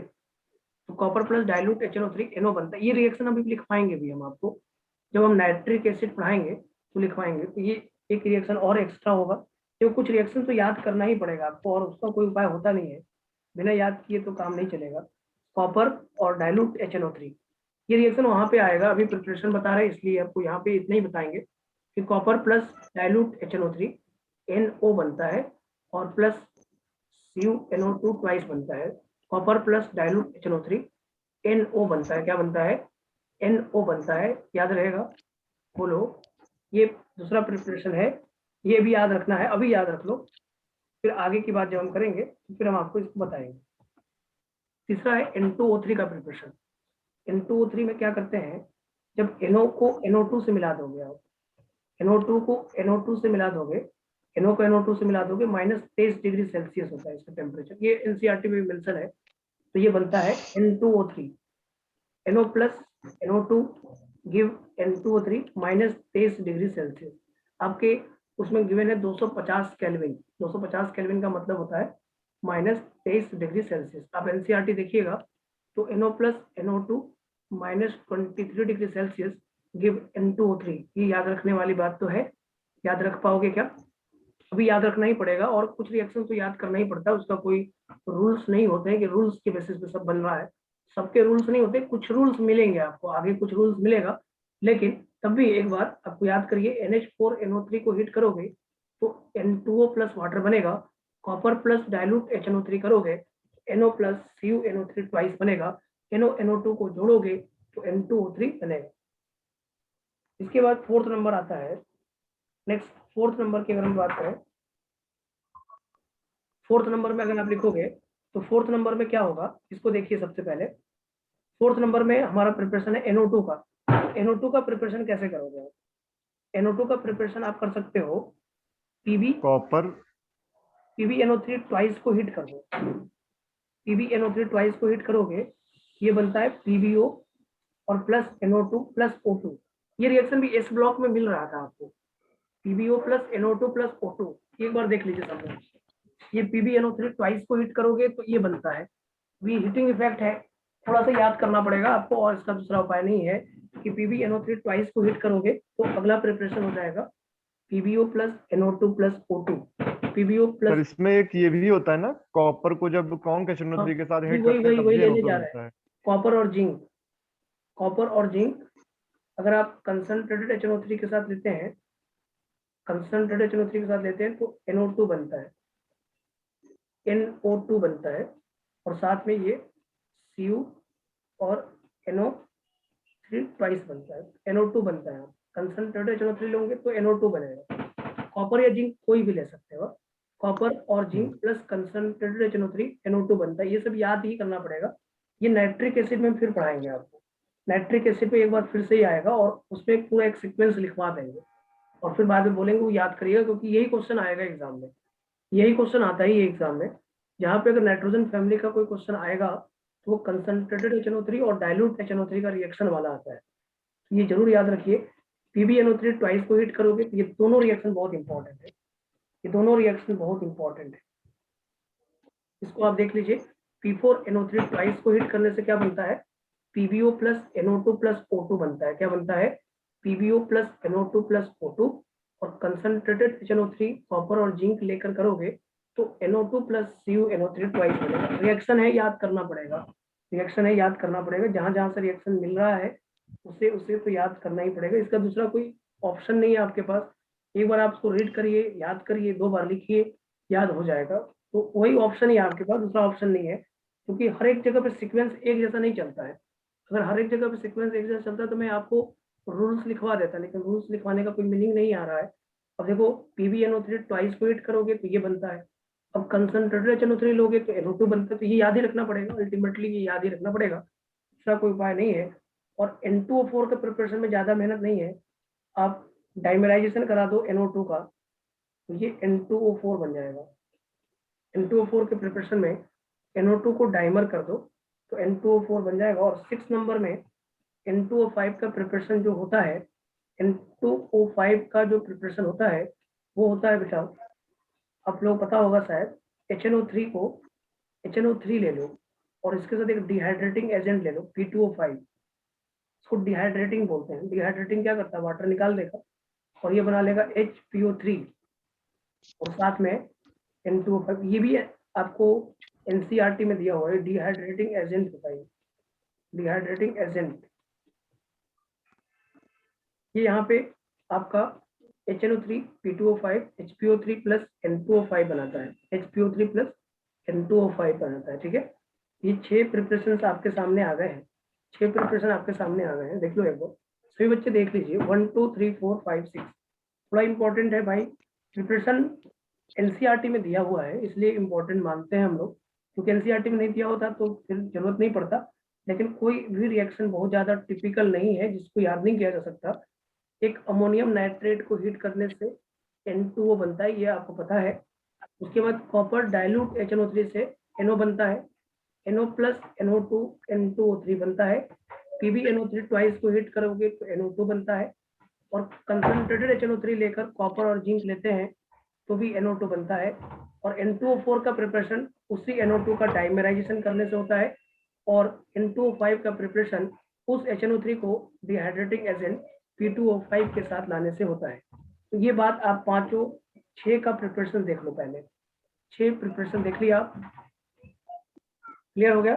6 प्रिपरेशन देख लिए, पहला दूसरा ठीक तीसरा। सर, हाँ हो ये जाएगा। एक बार आप एक बार देख लीजिएगा, रीड करिएगा, क्योंकि रिएक्शन थोड़ा थोड़ा याद करना, आगे रिएक्शन और भी आएगा, क्योंकि किसी का प्रिपरेशन किसी का केमिकल रिएक्शन बन जाता है तो वो तो धीरे धीरे आ ही जाएगा, उसके लिए आपको बहुत परेशान नहीं होना है, उसके लिए ज्यादा टेंशन नहीं लेना है। थोड़ा सा और पॉइंट पर डिस्कस करते हैं। देखो जो N2O होता है वो कलरलेस होता है। क्या होता है? N2O जो होता है वो कलरलेस होता है और न्यूट्रल ऑक्साइड होता है, शायद आपको पता है। कलरलेस होता है, कलरलेस गैस होता है, ये न्यूट्रल होता है। कलरलेस गैस न्यूट्रल होता है, गैसेस फॉर्म में होता है, और ये कलरलेस गैस होता है। क्या होता है? कलरलेस गैस होता है। NO क्या होता है? ये भी कलरलेस गैस होता है और न्यूट्रल होता है। न्यूट्रल। ये याद करना बहुत जरूरी है आपके लिए, क्योंकि ये केमिकल नेचर है। ये कलरलेस गैस होता है, न्यूट्रल होता है। NO के बारे में हो गया। N2O3 क्या होता है बताओगे आप? N2O3 लिक्विड होता है, नहीं? N2O3 क्या होता है? लिक्विड, और ये ब्लू लिक्विड होता है, ब्लू कलर का होता है, लिक्विड होता है, ब्लू कलर लिक्विड होता है। नेचर वाइज ये एसिडिक होता है। N2O3 एसिडिक होता है और ब्लू लिक्विड होता है। क्या होता है? ब्लू लिक्विड होता है। NO2 क्या होता है? NO2 गैस होता है। क्या होता है? ब्राउन गैस ना, ब्राउन ना, ब्राउन गैस। और ये एसिडिक होता है। रेडिश ब्राउन भी कहीं कहीं पे लिखा होता है, तो उसके लिए दिक्कत नहीं है। रेडिश ब्राउन, ब्राउन गैस और एसिडिक। इसके बाद N2O4, N2O4 जो होता है ये होता है कलरलेस, और ये लिक्विड भी होता है और सॉलिड भी होता है, दोनों होता है इसका नेचर। लिक्विड सॉलिड दोनों में एग्जिस्ट करता है। नेचर वाइज ये एसिडिक होता है, नेचर वाइज ये एसिडिक होता है। और एक आता है N2O5, ये कलरलेस होता है, सॉलिड होता है। ये कलरलेस सॉलिड होता है और नेचर वाइज ये एसिडिक होता है। याद हो जाएगा ये? जी सर जी। ये एक बार फिर से देख लो। N2O कलरलेस गैस होता है, कलरलेस गैस, कलरलेस गैस। देखो दो शुरुआत कलरलेस होगा और दो लास्ट कलरलेस होगा, इसे याद हो जाएगा। पहला वाला कलरलेस N2O NO और NO2 गैस होता है, N2O NO और NO2 गैस होता है। N2O3 और N2O4 लिक्विड होता है, और N2O4 और N2O5 सॉलिड भी होता है। याद हो जाएगा? नेचर वाइज जी N2O न्यूट्रल होता है, NO न्यूट्रल होता है, N2O3 एसिडिक होता है, NO2 एसिडिक होता है, N2O4 एसिडिक होता है और N2O5 भी एसिडिक होता है। क्लियर? यस समझ में आ गया? बोलो। सर, अगर इसमें वीक एसिड और स्ट्रॉन्ग एसिड की बात करें तो ऑक्सीडेशन नंबर से इसको डिनोट करेंगे ना? नंबर से N2O5 स्ट्रॉन्ग एसिड होता है। N2O5 जब HNO3 बनता है, HNO3 स्ट्रॉन्गर एसिड में आता है, HNO2 वीक एसिड में आता है। और क्या दो ही एसिड एग्जिस्ट ही करता है इसमें, एक HNO3 और एक HNO3 और HNO2, दो ही एसिड होगा नहीं? ठीक ठीक। और NO2 अगर मिक्स एसिड वाला होता है, NO2 मिक्स्ड एनहाइड्राइड होता है, मिक्स्ड एनहाइड्राइड है ना ये, तो मिक्स्ड एसिड से बनता है। दो ही एसिड होता है नाइट्रोजन का, HNO2 और HNO3, बस। ठीक है, ओके। और सर ये जो N2O3 NO2 NO2 लिखा है ये सब? NO2 मिक्स्ड एसिड है ना, HNO3 और HNO2 का मिक्स्ड एसिड होता है। ये दोनों को जोड़ के वाटर निकालोगे ना तो ये एनहाइड्राइड फॉर्म है ना। N2O3 एनहाइड्राइड ऑफ HNO2 है और N2O5 is anhydride of HNO3 है। देखो एनहाइड्राइड कैसे बनता है यहाँ देख लो, अगर आप 2HNO3 लोगे और उससे वाटर निकालोगे तो ये N2O5 बनेगा, इज एनहाइड्राइड ऑफ HNO3, ये anhydride ji sir, of HNO3 HNO3 होगा। उसी तरह से 2HNO2 लोगे और यहाँ से वाटर निकालोगे तो ये N2O3 बनेगा, ये एनहाइड्राइड है किसका, एनहाइड्राइड ऑफ HNO2 का। हाँ HNO2 का। और अगर NO2 की बात करेंगे हम तो ये HNO2 और HNO3 दोनों को जोड़िएगा और ये वाटर निकलेगा, तब जाकर बनेगा N2O4 ना, N2O4 और NO2 उसी का पार्ट है, N2O4 का हाँ हाँ, तो डाइमर कर देंगे। तो N2O4 बनेगा, ये देखो N2O4 जो बनेगा ना, इसको बोलते हैं mixed anhydride of HNO2 and HNO3, ये मिक्स्ड एनहाइड्राइड होता है, mixed anhydride of HNO2 and HNO3, ये मिक्स्ड एनहाइड्राइड होता है HNO2 और HNO3 का। ये भी एक बार देख सकते हो, ये एनहाइड्राइड फॉर्म है ना, तो आपके पास दो ही एसिड होता है, HNO3 का एनहाइड्राइड N2O5 होता है और HNO2 का एनहाइड्राइड N2O3 होता है, और दोनों का कॉम्बिनेशन लेकर अगर आप वाटर निकालोगे तो उसका एनहाइड्राइड N2O4 होता है, ठीक है ना, तो मिक्स्ड एनहाइड्राइड उसको बोलते हैं। एक सिंगल एनहाइड्राइड होता है, उसी एसिड से वाटर निकाल दो वो सिंगल एनहाइड्राइड कहलाएगा, और अगर HNO2 HNO3 को जोड़कर वाटर निकालोगे उसको बोलते हैं मिक्स्ड एनहाइड्राइड। क्या बोलते हैं, मिक्स्ड एनहाइड्राइड। क्लियर है? यस सर, एकदम। ये बातें हो गई, अब थोड़ी सी बात स्ट्रक्चर पे कर लें, थोड़ी सी बात। सर एक जी मिनट सर। रुकिए। हाँ लिख लो बेटा, सर थोड़ा थोड़ा टिपिकल लगेगा आपको, मैं मानता हूँ पी ब्लॉक बहुत टिपिकल है ही, पी ब्लॉक के रिएक्शंस तो लॉजिकल नहीं है ना, कुछ रिएक्शंस लॉजिकल है और कुछ रिएक्शन लॉजिकल नहीं, अल्टीमेटली पी ब्लॉक याद ही करना पड़ता है, ये तो फैक्ट है भाई, फैक्ट पे जो चीजें हैं उसको तो आप कुछ नहीं कर सकते, थोड़ा समझाया जा सकता है बस, लेकिन तब भी उसको याद करना पड़ेगा, समझने के बाद भी याद करना पड़ेगा। ये होता है कि सीक्वेंस मिल जाता है याद करने के लिए, बस इतना ही होता है। अगर आप मेरे साथ पढ़ रहे हो तो आपको एक सीक्वेंस मिल जा रहा है जिसके बेसिस पे आपको पता हो जा रहा है कि कहाँ पे कौन सा रिएक्शन हमारे लिए बहुत इंपॉर्टेंट है और कौन सा रिएक्शन हमारे लिए इंपॉर्टेंट नहीं है, और उसको किस तरह से याद करना है। फिर आता हूँ सुनने से क्या होता है, थोड़ा जल्दी याद हो जाता है बस, और कोई बात नहीं है। ऐसा नहीं है कि उसको याद नहीं करना है, इसको 5 बार 6 बार लिखना पड़ेगा आपको, तब याद होगा, और याद करिएगा तो फायदा मिलेगा बस, और कोई ऐसा नहीं है कि नहीं याद करिएगा तो नहीं होगा, ऐसा भी नहीं है। एक दो क्वेश्चन छोड़ना पड़ सकता है, इससे ज्यादा तो कुछ नहीं होने वाला है, लेकिन अगर आपने याद कर लिया तो पूरा 180 में 180 नंबर तक बनाने में कैपेबल है आप, पूरा याद कर लिया, हर चीज जितनी कॉपी में लिखी गई है हर एक चीज बना लिया और याद कर लिया, तो पूरा 180 में 180 नंबर तक लाने में कैपेबल है आप।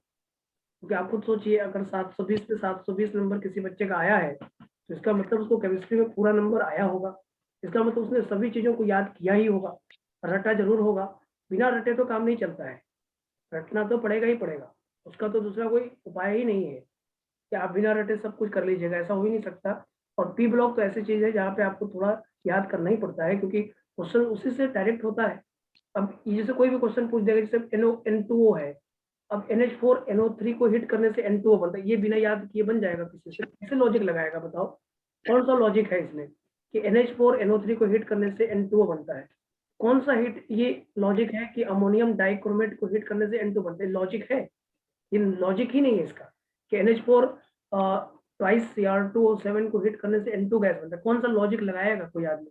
लॉजिक भी लगाएगा, उसका एक्सप्लेनेशन भी अपने आप में बहुत बड़ा हो जाएगा, और एक जगह चलेगा दूसरी जगह नहीं चलेगा, एक जगह तो चलेगा, एक जगह के लॉजिक दे दे हम आपको, ये ऐसे से -3 से 0 हो गया, तो -3 से 0 सब जगह नहीं होगा, हर जगह -3 से 0 होता रहता तो दिक्कत नहीं था। अब आप खुद सोचिए NH4NO3 में -3 से 0 तो नहीं हुआ, तो फिर तो प्रॉब्लम हो गया ना। तो -3 से 0 होगा, ये कंसेप्ट अगर मैं लगा के बैठूं तो फिर दिक्कत है। तो कंसेप्ट पे भी कंसेप्ट बनना अगर आप बनाइएगा ना तो वो भी एक टिपिकल, वो भी याद करना पड़ेगा। इसलिए देखो रीजन तब दिया जा सकता है जब उसको फॉलो करने वाले बहुत सारे रिएक्शंस हो, तब तो रीजन है, लेकिन उसको फॉलो करने वाला मात्र वही हो तो फिर रीजन देके क्या फायदा, कोई फायदा ही नहीं। फॉलो करने वाला अकेला हो फिर उस पर रीजन की कहानी नहीं होती, रीजन तब होता है जब उसको फॉलो करने वाले 10-20 लोग हों कम से कम, तब रीजन दिया जाता है, हाँ वो बहुत अच्छा आदमी है। जैसे मैं एक बात करूं, अपनी बात करूं या आपकी बात करूं, मैं अपनी बात करूं और उसको फॉलो करने वाला सिर्फ मैं ही हूँ, मेरी बातों को फॉलो करने वाला कोई नहीं है, तो मैं मेरे बारे में फिर बात क्यों होगा बताओ, मेरे बारे में क्यों कोई कहेगा, कोई किसी के बारे में क्यों कहता है, क्योंकि उसको फॉलो करने वाले लोग होते हैं, तभी उसके बारे में बातें होती है, ये हमेशा ध्यान रखिएगा। तो यहाँ पे भी वही सेम चीज है कि अगर उसी के फॉलो करने की कहानी आगे भी चल रही होती तो मैं आपको बहुत सारी चीजें बताता, वहां पे रुकता, मैं रुक के मैं आपको समझाने की पूरी कोशिश करता, लेकिन उसको फॉलो करने वाले लोग ही नहीं है, तो उसकी बात करके फिर रीजन बढ़ाने से क्या फायदा, कोई फायदा नहीं है ना, ये दिक्कत हो जा रहा है। तो एक बार इसको रीड तो करना पड़ेगा, एनसीईआरटी रीड करो, देखो मैं आपको पूरी एनसीईआरटी का सीक्वेंस ये बता रहा हूँ, जिससे कि आपको एनसीईआरटी पढ़ने में बहुत सहूलियत होगा। एनसीईआरटी पढ़िएगा तो आपको लगेगा कि हमने पूरी चीजों को पढ़ लिया है, अब एनसीईआरटी जब पढ़ेंगे तो समझ में खूब आ जाएगा, दिक्कत नहीं होगा। चलिए फिर आइए एक बात और उठाते हैं, अब इसके स्ट्रक्चर की बात करते हैं, स्ट्रक्चर कैसा होगा। तो स्ट्रक्चर में पहला N2O है, N2O में स्ट्रक्चर ऐसा होगा, देखो N ट्रिपल बॉन्ड N और coordinate bond O, N triple bond N coordinate bond O, इस नाइट्रोजन पे एक लोन पेयर बचेगा, इस ऑक्सीजन पे 3 लोन पेयर रहेगा, ऐसे ये है N2O का structure, N triple bond N coordinate bond O, इसमें कोई भी अनपेयर्ड इलेक्ट्रॉन नहीं है, इसलिए डायामैग्नेटिक होगा। N2O डायामैग्नेटिक होता है, N2O डायामैग्नेटिक होता है, N2O क्या होता है, डायामैग्नेटिक होता है, तो पहला हो गया। दूसरा है NO, NO कैसा बनता है, N double bond O, N double bond O क्या बनता है, NO N double bond O, और क्योंकि इसका ऑक्टेट कंप्लीट हो नहीं पा रहा है, इसमें देखो N डबल बॉन्ड O में 5 इलेक्ट्रॉन नाइट्रोजन के पास होता है और 6 इलेक्ट्रॉन ऑक्सीजन के पास होता है, तो 2 बॉन्डिंग में चला गया। अब इस नाइट्रोजन को देखो, इस नाइट्रोजन के पास अनपेयर्ड इलेक्ट्रॉन एक बच गया, 2 पेयर्ड है, 2 इलेक्ट्रॉन पेयर्ड है, एक अनपेयर्ड है कि नहीं है, इसलिए ये पैरामैग्नेटिक होगा। NO जो होगा वो क्या होगा, पैरामैग्नेटिक होगा, पैरामैग्नेटिक। चेक करिए NO का स्ट्रक्चर ही होगा N डबल बॉन्ड O, और कुछ कर सकते हो आप, N डबल बॉन्ड O, तो नाइट्रोजन के पास क्या है, ऑड इलेक्ट्रॉन है, नाइट्रोजन के पास ऑड इलेक्ट्रॉन होने के कारण, देखो ऑड इलेक्ट्रॉन है ना, ये देखो ऑड इलेक्ट्रॉन है, इसलिए क्या होगा, पैरामैग्नेटिक।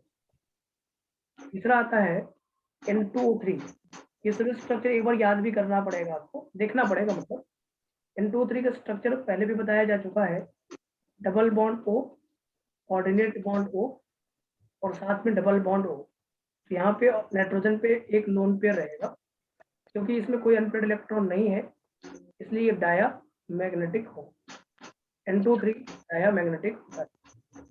फोर्थ नंबर है NO2, फोर्थ नंबर क्या है, NO2, ये जो स्ट्रक्चर बनता है वो बनता है N डबल बॉन्ड O और कोऑर्डिनेट बॉन्ड O। NO2 का स्ट्रक्चर तो सही बच्चे जानते ही हैं, N double bond O coordinate bond O, और इसके पास रहता है ऑड इलेक्ट्रॉन, इसलिए होता है पैरामैग्नेटिक। ये क्या होगा, पैरामैग्नेटिक। आपको केमिकल बॉन्डिंग में स्ट्रक्चर बताया गया है, एक बार आप वहां से कनेक्ट करिएगा।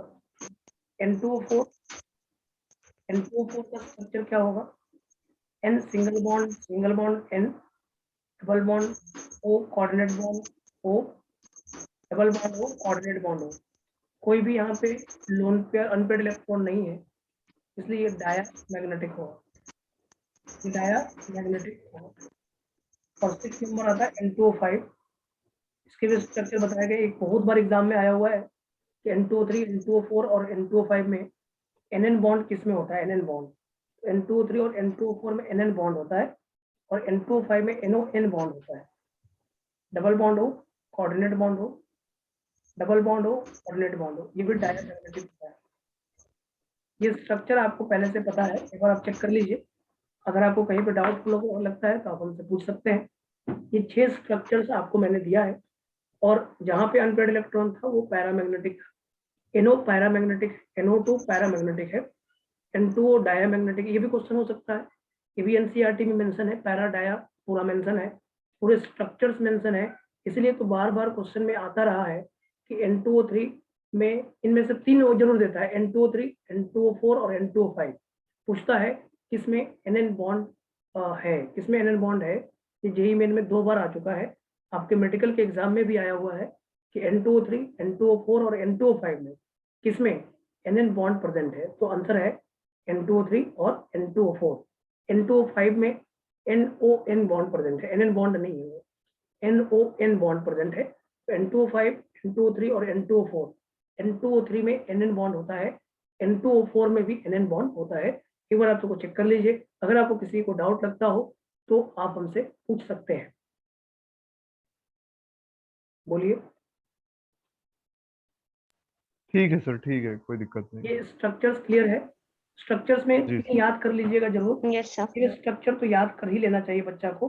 एक N2O3 का स्ट्रक्चर, एक N2O4 का स्ट्रक्चर और एक N2O5 का स्ट्रक्चर पूछेगा।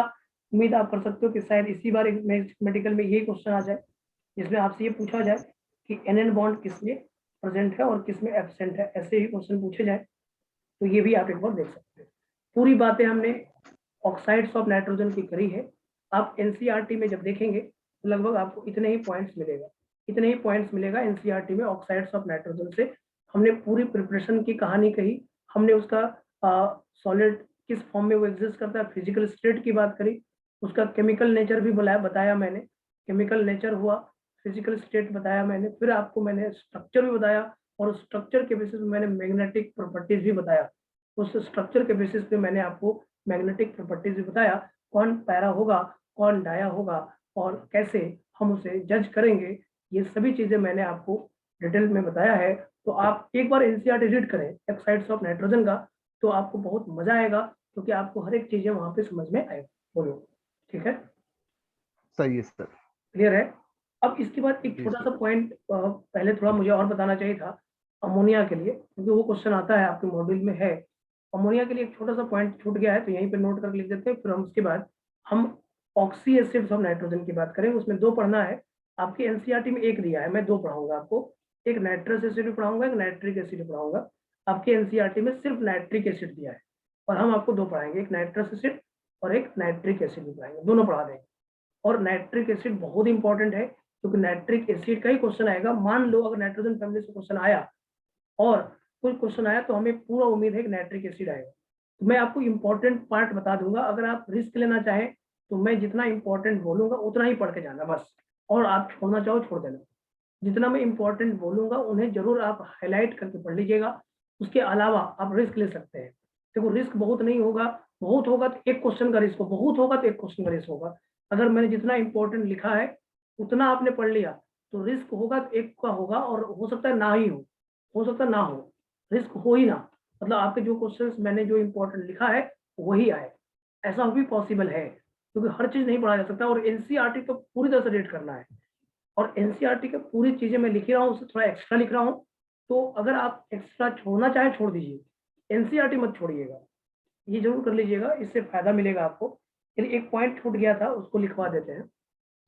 जैसे अमोनिया होता है, तो अमोनिया को अगर डिहाइड्रेट करना है, मतलब डिहाइड्रेटिंग एजेंट क्या यूज करेंगे अमोनिया के लिए, बताओगे आप? क्या H2SO4 यूज कर सकते हैं? अमोनिया को डिहाइड्रेट करने के लिए क्या H2SO4 यूज कर सकते हैं? क्या P4O10 यूज कर सकते हैं? अमोनिया को P2O5 भी यूज कर सकते हैं। क्या P2O5 P4O10 यूज कर सकते हैं क्या? हाँ sir, yes sir. H2SO4 use कर सकते हैं क्या? जी सर। देखो, अमोनिया एक बेस होता है, तो उसमें कोई भी डिहाइड्रेटिंग एजेंट आप कभी भी एसिड वाला यूज नहीं कर सकते हो। आप H2SO4 यूज करोगे तो NH3 H2SO4 से रिएक्ट कर लेगा। क्या नहीं लगता आपको कि NH4 ट्वाइस SO4 बना लेगा? और P4O10 भी एसिडिक है, तो अमोनिया बेस है, तो बेस और एसिड रिएक्ट करके आपका NH4 थ्राइस PO4 बना लेगा वो। ऐसा नहीं लगता आपको? तो P2O5 और H2SO4 अमोनिया के लिए डिहाइड्रेटिंग एजेंट नहीं होंगे। नहीं होंगे क्यों? क्योंकि अमोनिया एक बेस है और H2SO4 और P4O10 एक एसिड है, तो अमोनिया के लिए डिहाइड्रेटिंग एजेंट नहीं होंगे। ध्यान रखिएगा, क्योंकि ये क्वेश्चन भी आपसे पूछा जाएगा कि डिहाइड्रेटिंग एजेंट, जैसे अमोनिया को डिहाइड्रेट करना है, जिसमें मॉइस्चर प्रेजेंट है और अमोनिया को डिहाइड्रेट करना है, तो H2SO4 मत यूज करना। मत यूज करना मतलब नहीं करना, सीधी सी बात मैं बता रहा हूँ आपको, नहीं करना मतलब नहीं करना। ठीक है, तो आप यहाँ लिख लीजिए H2SO4 कंसंट्रेटेड H2SO4 ले लो, H2SO4 P4O10 H2SO4 P4O10 are not used for dehydration of ammonia.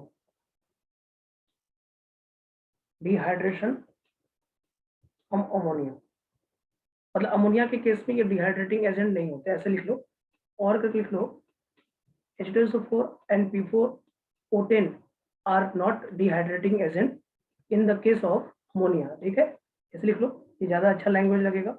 H2SO4 and P4O10 are not dehydrating agent in case of ammonia। अगर इसको डिहाइड्रेट करना है तो बेस ही लेना पड़ेगा। अमोनिया के केस में ये डिहाइड्रेटिंग एजेंट नहीं होंगे। क्यों नहीं होंगे? क्योंकि अमोनिया एक बेस है और H2SO4 एसिड है, ये बहुत अच्छे से अपने आप में रिएक्ट कर लेंगे। जब रिएक्ट कर लिए तो डिहाइड्रेट कैसे कर पाएगा? तो ये बन जाएगा NH4 ट्वाइस SO4। उसी तरह से आपका अमोनिया बेस है और P4O10 एसिड है, ये दोनों रिएक्ट करके बना लेंगे NH4 थ्राइस PO4। तो फिर डिहाइड्रेट किया कैसे जाए? तो डिहाइड्रेट करने के लिए आपको अमोनिया को डिहाइड्रेट करने के लिए CaO ले सकते हो आप, कैल्शियम ऑक्साइड बेस होता है, तो बेस के साथ रिएक्ट नहीं कर पाएगा ना, तो CaO इज यूज्ड, या CaO इज डिहाइड्रेटिंग एजेंट, यहाँ लिख सकते हो आप CaO इज डिहाइड्रेटिंग एजेंट,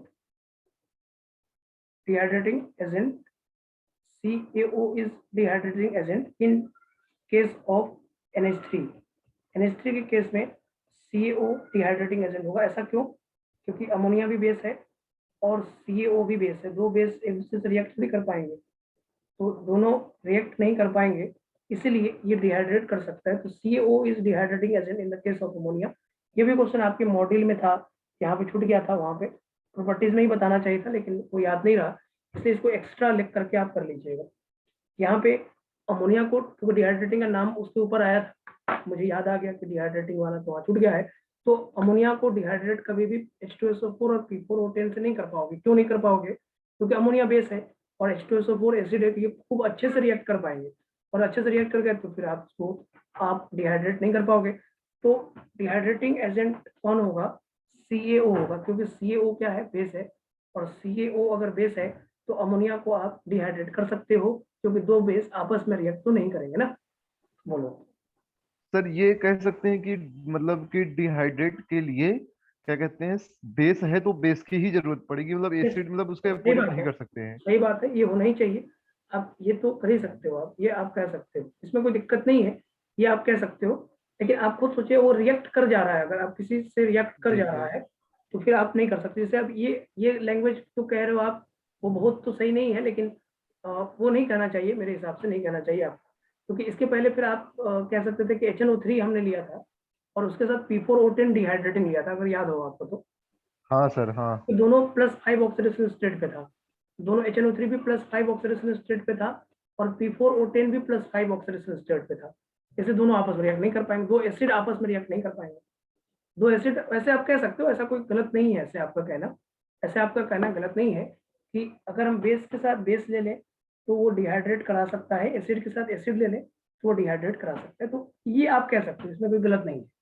तो एक बात जी जरूर सर, ध्यान यही रखिएगा, क्योंकि कहीं कहीं पे ये पूछा हुआ है कि NH3 को डिहाइड्रेट करने के लिए इनमें से कौन सा डिहाइड्रेटिंग एजेंट लेना चाहिए, और ऑप्शन देगा H2SO4 भी देगा, P4O10 भी देगा। तो H2SO4 और P4O10 मत लेना, क्योंकि वो अगर वो एसिड है तो बेस के साथ वो रिएक्ट कर लेगा, तो फिर डिहाइड्रेट कैसे करेगा? डिहाइड्रेट करने के लिए उसको रिएक्शन नहीं करना चाहिए, तो बेस के साथ बेस लेना चाहिए। जैसा कि आप सही बोल रहे हैं कि अगर कोई बेस है तो उसका डिहाइड्रेटिंग एजेंट बेस होना चाहिए, और अगर कोई एसिड है उसका डिहाइड्रेटिंग एजेंट एसिड ही होना चाहिए। तो ये लिखना चाहो तो आप लिखो, अगर आपको ये बात सही लगती है ये लिखा जा सकता है, इसमें कोई गलत नहीं है। बेस के लिए बेस डिहाइड्रेटिंग एजेंट क्या लेना चाहिए? डिहाइड्रेटिंग एजेंट आपको बेस लेना चाहिए, बेस के लिए डिहाइड्रेटिंग एजेंट बेस होना चाहिए, और फॉर एसिड के लिए क्या होना चाहिए? डिहाइड्रेटिंग एजेंट एसिड ही होना चाहिए। शुड ही होना चाहिए। ये एक तरीका हो सकता है। ये आप डिहाइड्रेटिंग एजेंट, ये एक लॉजिकल हो गया बात, क्योंकि एसिड और बेस आपस में रिएक्ट कर जाएंगे। तो अगर एसिड की जगह पे बेस ले लोगे तो रिएक्ट कर जाएगा, बेस की जगह साथ एसिड ले लोगे तो रिएक्ट कर जाएगा।